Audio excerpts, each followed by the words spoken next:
இன்றைக்கி காலையில் 6:30 மணிக்கெல்லாம் என்னோடய மார்னிங் ஸ்டார்ட் ஆகிடுச்சு. எந்திரிச்ச உடனே சின்னதாக ஒரு அழகாக ஒரு கோலம் போட்டுட்டு மார்கழி மாதத்தில் வாங்கின கலர்லாம் மிச்சம் மீதி இருக்குல்ல அதெல்லாம் அப்பப்போ தோன்றப்ப அடித்து விடுவேன். இன்றைக்கி லைட்டாக அப்படியே கலர் அடிச்சிட்டேன். நைட்டு ஃபுல்லாக சரியான மழை. வீட்டுக்கு பின்னாடிலாம் தண்ணி தான் நிற்கிது. முன்னாடி கூட கொஞ்சம் ரோடு இருக்கிறதுனால தண்ணி இல்லை. பின்னாடி மட்டும் கொஞ்சம் எம்டியான பிளேஸ் இருக்கும், கொஞ்சம் எம்டி லேண்ட் இருக்கிறதுனால அந்த இடத்துல மட்டும் தண்ணி நிற்கிது. அப்புறம் மழை டயத்தில் ஏன் கோலம் போடணும் அப்படின்னு கூட தோணுச்சு. இருந்தாலும் கோலம் போடுறதுனால கொஞ்சம் பாசிட்டிவ் வைப்ரேஷன் இருக்க மாதிரி தோணும். அது பால்கனியில் தானே, எந்த ப்ராப்ளமும் இருக்காது அப்படின்னு சொல்லிட்டு கோலம் போட்டாச்சு. காலையில் ஃபுல்லாக கரண்ட் ஆஃப் அப்படிங்கிறதுனால சாப்பாடு எதுவும் பெருசாக செய்யலை. மோஸ்ட்லி எங்கள் வீட்டில் காலையில் பார்த்தா அப்படின்னா கஞ்சி தான் இருக்கும். ஒன்று கருப்பு கவுனியாக இருக்கும், இல்லைனா சத்து மாவு கஞ்சியாக இருக்கும், இல்லைனா வரகு சாமை இந்த மாதிரி கஞ்சி வெரைட்டி ஏதாவது இருக்கும். இப்போ ரீசெண்டாக சத்து மாவு கஞ்சி போயிட்டு இருக்கிறதுனால சத்து மாவு கஞ்சி காய்ச்சிட்டு அது கூட பாலும் காய்ச்சி வச்சுட்டு சத்து மாவு கஞ்சியில் கொஞ்சமாக பால் ஊற்றி சக்கரை போட்டு சாப்பிட்ருவோம். ஆனால் கருப்பு கவுனி கஞ்சி வச்சா தயிர் ஊற்றி சாப்பிட்டா ரொம்ப நல்லாயிருக்கும். ஆனால் மோஸ்ட்லி நானும் பால் ஊற்றியே சாப்பிட்டுறேன். மார்னிங் பிரேக்ஃபாஸ்ட் முடிச்சுட்டு என்னோடய க்ளீனிங் ஒர்க்கை ஸ்டார்ட் பண்ண ஆரம்பிச்சிட்டேன். இந்த மேட்டு நான் பாத்ரூம் வெளியில் போட்டிருக்க மேட்டு. இது ரொம்ப அழுக்காக இருந்த மாதிரி இருந்துச்சு. ஆனால் வீக்லி ஒரு 3 வாட்டியாவது நல்லா க்ளீன் பண்ணி போட்டுருவேன். இதை நான் எப்படி க்ளீன் பண்ணுறேன் அப்படின்னு சொல்லிட்டு வாங்க பார்க்கலாம். இது ஸ்லீக்கான் மேட்டு. இது அமேசான்லலாம் கொஞ்சம் ட்ரெண்டிங்காக தான் போயிட்டுருக்கு. மேட்டில் கொஞ்சம் போல் பவுடர் சோப்பு நம்ம என்ன யூஸ் பண்ணுறோமோ அது போட்டுக்கலாம். கொஞ்சம் போல் டைடு பவுடர் போட்டுட்டு இந்த மாதிரி பெரிய ப்ரஷ்ஷு, ஃப்ளோர் க்ளீன் பண்ணுற ப்ரஷ் இருக்குல்ல, அது வச்சுட்டு நல்லா தேய்ச்சி எடுத்தோம் அப்படின்னாலே அழுக்கெல்லாம் ஃபுல்லாக ரிமூவ் ஆகிடும். மேட்டோட ப்ளஸ் பாயிண்ட் அப்படின்னா எத்தனை வாட்டி நம்ம க்ளீன் பண்ணாலும் க்ளீன் பண்ணி முடிச்சதுக்கப்புறம் பார்த்தா அது வாங்கின மாதிரியே புதுசாக இருக்கும். அப்புறம் இதை ரொம்ப வெயிலில் தான் காய வைக்கணும் அப்படின்னு இல்லை. வெயில் இருந்தால் வெயிலில் காய வச்சா நல்லது. இப்படி வெயில் இல்லைன்னா கூட இதை நல்லா இந்த மாதிரி ப்ரஷ் வச்சு நல்லா ட்ரை பண்ணி விட்டுட்டு 2 பக்கமும் தண்ணியெல்லாம் போனதுக்கப்புறம் இதை சாதாரணமாக நம்ம ஃப்ளோர்லேயே போட்டுட்டோம் அப்படின்னாலே அதை டிஸ்டர்ப் பண்ணாமல் ஒரு 1/2 hour விட்டோம் அப்படின்னாலே அது சூப்பராக காஞ்சி வந்துடும். இப்போ கொஞ்சம் மழை வெளியில் பேஞ்சிட்டு இருக்குது அப்படிங்கிறதுனால நான் இந்த மாதிரியே வீட்டுக்குள்ளேயே போட்டுட்டேன். இது நான் ஒரு 1/2 hour 1 hour கிட்ட இங்கே நான் ரூமுக்கு வரமாட்டேன். அதனால் அது ஈஸியாக காஞ்சிரும். அதுக்கப்புறம் நம்ம மதியத்துக்கு லஞ்சு ப்ரிப்பேர் பண்ண போகிறோம். என்ன பண்ண போகிறோம் அப்படின்னு சொல்லிட்டு வாங்க பார்க்கலாம். இப்போ லஞ்சுக்கு முட்டை குழம்பு தான் செய்யலாம் அப்படின்னு சொல்லிட்டு பிளான் பண்ணியிருந்தேன். நார்மலாக நான் செய்கிற முட்டை குழம்பு முட்டையை உடச்சி ஊற்றி செய்வேன், இல்லைனா அவிச்சிட்டு அதை மட்டும் முட்டையை கட் பண்ணி போட்டு செய்வேன், இல்லைனா முட்டையை ஃப்ரை பண்ணிவிட்டு அப்புறம் குழம்போட மிக்ஸ் பண்ணி செய்வேன். இன்றைக்கி அந்த மாதிரிலாம் இல்லாமல் முட்டை குழம்புலாம் முட்டை உடச்சி ஊற்றின மாதிரியும் இருக்கணும், ஆனால் முட்டை குழம்போட மிக்ஸ் ஆகக்கூடாது அப்படிங்கிறதுக்காக இந்த ஒரு மெத்தடை ட்ரை பண்ணியிருந்தேன். ரொம்ப நல்லாவே வந்துருந்துச்சு. வாங்க என்ன பண்ணேன் அப்படின்னு சொல்லிட்டு பார்க்கலாம். இப்போ நம்ம முட்டை குழம்பு செய்கிறதுக்கு ஒரு அகலமான பாத்திரத்தில் 2 டேபிள் ஸ்பூன் ரீஃபைண்ட் ஆயிலும், கொஞ்சம் போல் பட்டை கிராம்பு, ஒரு நட்சத்திர சோம்பெல்லாம் சேர்த்துருக்கேன். 3 பெரிய வெங்காயத்தை சின்னதாக கட் பண்ணி சேர்த்துருக்கேன். இது கூட 3 தக்காளியும் சின்னதாக கட் பண்ணி சேர்த்துட்டு இது கூட 2 கொத்து அளவுக்கு கருவேப்பிலை சேர்த்துட்டு இது கூட நல்லா வதங்கினதுக்கு அப்புறம் 1 டேபிள் ஸ்பூன் அளவுக்கு வீட்டில் இருக்க குழம்பு மிளகாய் தூள் சேர்த்துருக்கேன்.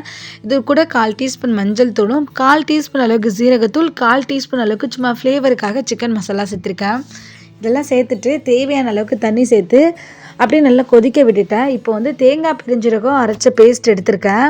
ஒரு 2 டேபிள் ஸ்பூன் அளவுக்கு தேங்காய் பெருஞ்சீரகம் அரைச்ச பேஸ்ட்டு சேர்த்துட்டு குழம்பு நல்லா கொதித்து அந்த ஃப்ளேவர் வரும்போது எண்ணெயில் நல்லா பிரிஞ்சு வர ஆரம்பிச்சிட்டு இப்போ நம்ம முட்டை குழம்பு வைக்கிறோம் அப்படின்னா குழம்புல யாருக்கு எவ்வளோ முட்டை எடுத்து வைக்கிறோம் அப்படிங்கிறதே தெரிய மாட்டேங்குது. அதுவும் இல்லாமல் முட்டையெல்லாம் சாப்பிட்டு முடிச்சதுக்கப்புறம் அந்த குழம்பை மட்டும் ஊற்றி சாப்பிடும்போது ஃப்ளேவர் ரொம்பவே மிஸ் ஆகுது. உப்பு காரம்லாம் கம்மியாக இருக்குது.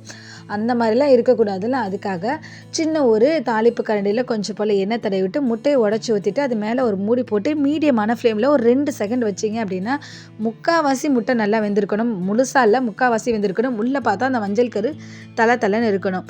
அந்த மாதிரியான ஸ்டேஜில் இந்த முட்டையை அப்படியே ஒரு கத்தி வச்சு சைடெல்லாம் எடுத்து விட்டுட்டு இப்போ குழம்புல போட்டுடலாம். இந்த மாதிரி ஒரு 5 முட்டை சேர்த்துருக்கேன்.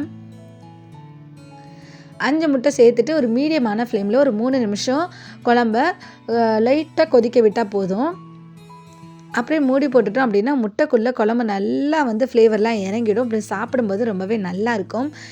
இந்த முட்டை குழம்புக்கு காம்பினேஷன் அப்படின்னு பார்த்தா வத்தல், அப்பளம் பொரிச்சது கூட மாம்பழமும் மாங்காவும் கட் பண்ணி எடுத்திருந்தேன். ஒரு காய் செய்யணும் அப்படிங்கிறதுனால எல்லா காய்கறிகளும் சேர்த்து தேங்காய் பெருஞ்சீரகம் அரைச்சி ஊற்றி இந்த மாதிரி ஒயிட் கிரேவி மாதிரி ஒரு கூட்டு செஞ்சுருந்தேன். அதுக்கப்புறம் நானும் பேக் பண்ணி எடுத்துகிட்டு கடைக்கு வந்துட்டேன். வந்ததுக்கப்புறம் அங்கே இருக்க ஒர்க்கெல்லாம் முடிச்சுட்டு சாப்பிட்டுட்டு அதுக்கப்புறம் கொஞ்சம் ஒர்க்கெல்லாம் இருந்துச்சு, அதெல்லாம் முடிச்சுட்டு அப்புறம் ஈவினிங் போல் சூப்பர் மார்க்கெட் போகிறதுக்காக தான் இவ்வளோ சீக்கிரமாக சிம்பிளாக சமைச்சு முடிச்சுட்டு வந்திருந்தேன். சூப்பர் மார்க்கெட் போயிட்டு எப்பயும் போல் நம்ம ரெகுலர் சூப்பர் மார்க்கெட் தான் இது. இங்கே போயிட்டு நிறைய திங்ஸ்லாம் பார்த்துக்கிட்டு இருந்தேன். இங்கே மேக்கப் திங்ஸ்லாம் நிறைய வச்சுருப்பாங்க, நிறைய வெரைட்டியில் இருக்கும். இதெல்லாம் பார்த்துட்டு இதில் நம்ம எதுவும் வாங்க போகிறதில்ல. அதிகமாக எனக்கு வந்து மேக்கப் போட தெரியாது அப்படிங்கிறதுனால லிப்ஸ்டிக் ஐலைனர் மட்டும் பார்த்துட்டு வாங்குவேன். ஆனால் இந்த டைம் எதுவும் வாங்கலை. சும்மா வீடியோக்கு மட்டும் கவர் பண்ணிட்டு வந்துட்டு இருந்தேன். அதுக்கப்புறம் வந்து மளிகை ஜாமான் மட்டும்தான் நம்ம வாங்க வந்திருக்கோம். அதுவும் இல்லாமல் நமக்கு புதுசாக ஒரு கிச்சன் ரெடி பண்ணிகிட்ருக்காங்க மாடியிலேயே. அந்த கிச்சன் வந்து நான் மாடுலர் கிச்சன் தான். ரொம்ப சிம்பிளாக வந்து அர்ஜென்ட்டுக்கு ஏதாவது குக் பண்ணுற மாதிரியான கிச்சன் தான் அது. அந்த கிச்சனில் வந்து திங்ஸ் எல்லாம் நிறைய வாங்கணும். அந்த கிச்சனுக்கு தேவையான திங்ஸ் எல்லாம் வாங்கணும் அப்படிங்கிறதுக்காக இப்போவே வந்து இதெல்லாம் நல்லா இருக்குல்ல அப்படின்னு சொல்லிட்டு வீடியோ எடுத்துகிட்டு வந்துட்டு இருந்தேன். நெக்ஸ்ட் மந்த்து தான் வாங்க போகிறோம்.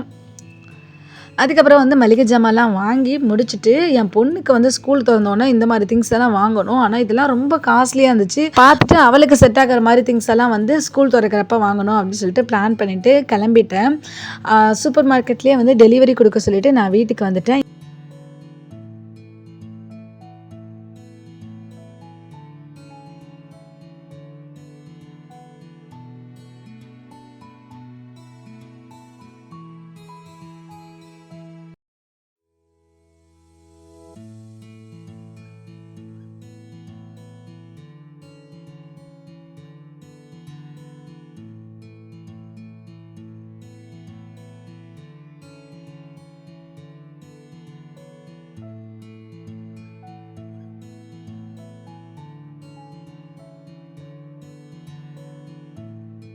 இன்றைக்கி நைட்டு டின்னர் பார்த்தா இட்லி தோசையோடு முடிச்சிடலாம் அப்படின்னு சொல்லிட்டு போகிறப்ப இட்லி மாவு ஒன்று வாங்கிட்டு போயிட்டேன்.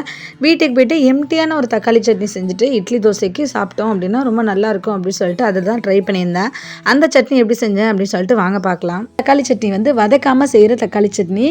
இதுக்காக ஒரு மிக்ஸி ஜாரில் ஒரு 3 பெரிய சைஸ் தக்காளியை க்ளீன் பண்ணி எடுத்திருந்தேன். அதை இந்த மாதிரி கட் பண்ணி சேர்த்துட்டு இது கூட வந்துட்டு ஒரு 10 சின்ன வெங்காயம் தோல் உரிச்சு எடுத்திருந்தேன். அதையும் சேர்த்துட்டேன். ஒரு 5-6 பல்லு அளவுக்கு பூண்டு சேர்த்துருந்தேன். இது தேவையான அளவுக்கு உப்பு சேர்த்துட்டு 3 வரமிளகாய் சேர்த்துருந்தேன். அது கூட 1/4 டீஸ்பூன் அளவுக்கு ரெட் சில்லி பவுடரும் சேர்த்துருந்தேன்.